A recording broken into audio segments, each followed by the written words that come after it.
In 1990, I completed co-directing The Rescuers Down Under, says Handel Batoy.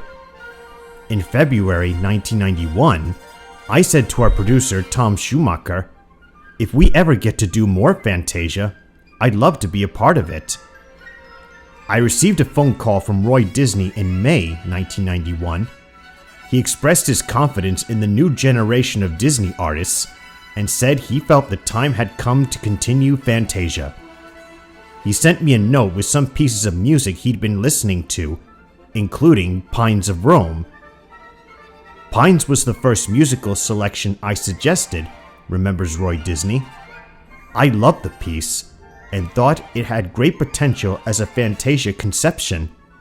Handel and I exchanged very early memos on the notion of something flying. We did a fair amount of travel to and from New York and Chicago in those early years of production, continues Disney. When the weather was right, I'd sit out looking at the big Midwestern cumulus thunderhead cloud formations. I told Handel how, when I was a young, slightly demented private pilot, I would go up into that sort of cloud and fly around and through them, into the canyons between the clouds. I heard those trills, and they immediately transported me, recalls Batoy, speaking of the music. They take you right off the ground, like a rocket taking off.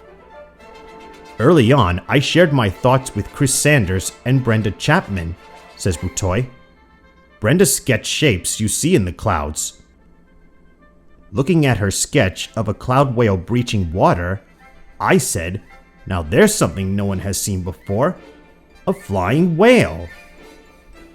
Chris took that idea and plussed it, coming up with a mass of flying animals, a multitude of animals that could fly. It was as if each of us discovered a crucial piece of a puzzle. Out of our ideas came a multitude of whales breaching and flying. Handel bordered the entire thing on tiny post-it notes, says Thomas Schumacher. Only he knew what was in them. It was extraordinary to see this ocean of little yellow pieces of paper with pencil scribbles on them. It wasn't until it was up on reels that we finally understood what he wanted. In a Valentine's Day press release on February 14, 1995, Roy Disney announced that in his Disney version, Pines of Rome would depict neither pines nor Rome, but will use the latest computer-generated animation technology to show a mystical migration of flying humpback whales. The screen sweeps us from a supernova exploding to humpback whales breaching bright water against a completely black background. When the nova explodes, relates Batoy, we don't explain what it is, yet it is clear that the nova is the reason the whales take flight. The viewer is left to interpret what they are seeing. Pines of Rome is a mood piece, comments art director Dean Gordon. It doesn't have a detailed narrative, it's more of an event. We're going on a journey, and the scale is quite different from the rest of Fantasia 2000. Pines is meant to represent the immensity and mystical qualities of the world as we follow a family of whales, notes head of layout Mitchell Bernal. We wanted to give a feeling of awe with the camera moves and the staging, with the sheer scale of the whales and the environment they inhabited. Clouds were designed in some aspects as towers and mountains. The ice cave captures the feeling that you are entering a glass cathedral with a beam of hope in the center encircled by rotating ice pads meant to entrance the viewer. Each design and camera move is meant to beckon us to continue forward through this almost instinctual journey. We fly! We follow the whales on their journey as the baby whale is learning to fly.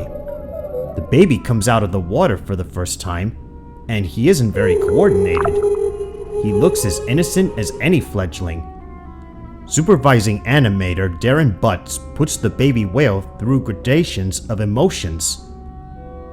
First, he's frightened because his parents are leaving him, says Butts.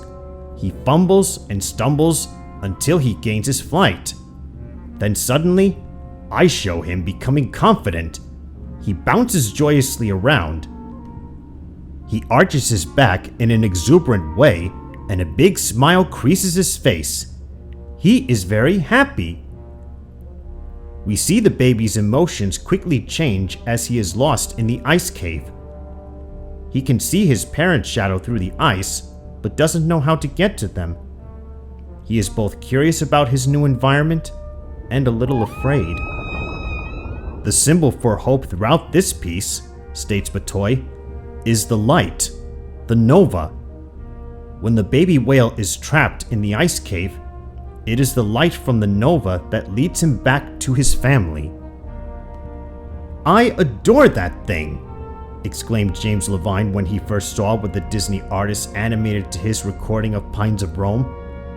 Handel Batoy's vision for the piece was fabulously imaginative. In the climactic part of the music, the entire pod begins to rise. Batoy's direction of the astonishing visualization of humpback whales breaching and then just continuing to ascend is married to Respighi's vaulting sounds. Anyone who hears Pines, says Batoy, derives some sort of metaphysical sense from the music. That's really what the music is all about. It touches every person's soul, as when you enter a cathedral. The cathedral is designed to draw your eye upward, and when your eye naturally goes up, it causes you to think of things up and beyond us. Classical music to me is like a cathedral. When I listen to it, it draws my mind upward. The biggest surprise twist comes at the very last scene, when the convoy of whales, after soaring higher and higher through a canyon of clouds, suddenly find themselves bursting through a spectacular ocean surface once again. This piece contains amazing passion, says Schumacher. I love the mystery of the ending. Where are they? Were they flying? What is reality and what is perception? Was it really all a dream? Muses Batoy. Or did the whales really go someplace better, brighter, and more majestic? That's the uniqueness of this piece. It can be left up to our own interpretation, though mine is the latter.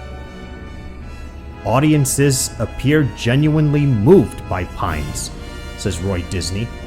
I've seen people in tears at the end, and the interesting thing is that none of us can really explain exactly what it means. Certainly it is about hope and rebirth, but there's also a mystical quality to it that seems to transcend all that.